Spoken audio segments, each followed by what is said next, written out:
The House thanks the third Speaker of the Opposition and asks the Opposition to remain in the hot seat, calling upon their final Speaker, the reply Speaker of the Opposition.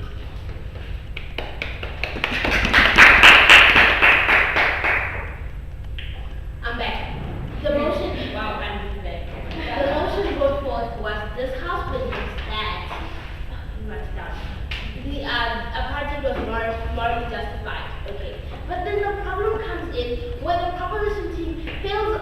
Not only did they shoot themselves in the foot with their definition, but they shot themselves in the foot with their mentality of thinking. First and foremost, they came here and they said the necessary we'll do whatever we have to do to make sure that this country flourishes or whatever they said. So what they firstly agreed that they had to take immoral actions to make sure that this country flourished. Then they came in and said the government then was not as useless as the government now. The government then was very useless to the majority of the people that lived there. Then the definition was moral justification is incentive for better lifestyle. The reason why opposition team agreed with this definition was simply because they said it's an incentive for a better lifestyle, which shot them in the foot because that wasn't a better lifestyle back then. They fail to understand that a victory isn't for the minority. That victory for the minority doesn't paint a picture of success for the entire clan because it doesn't weigh out.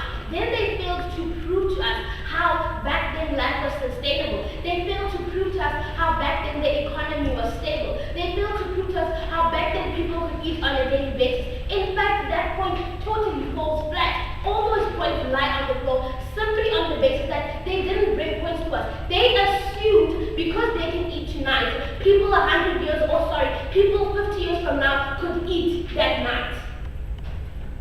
As the opposition team, we come here and we're showing you that the majority of the people then weren't happy. They weren't fulfilled. They didn't live in proper situations. They were oppressed on the basis that the minority felt that they were more educated and they felt that it was okay to suppress people simply because they thought that they were moral experts. Emphasis on thought that they were moral experts because clearly they do not know what morals stand for in the first place. How is it moral? How is it morally right to send people out to kill people? How is it morally right to know that you're sitting in your own house? You have the power to make sure that an entire city of people can eat, but what you want is to make sure that the next door neighbor eats and that's perfectly fine. How is it right that you know that your child is going to a school where later on in life she can cross the borders of South Africa and have a better job, and then someone else sitting out there, you give them low education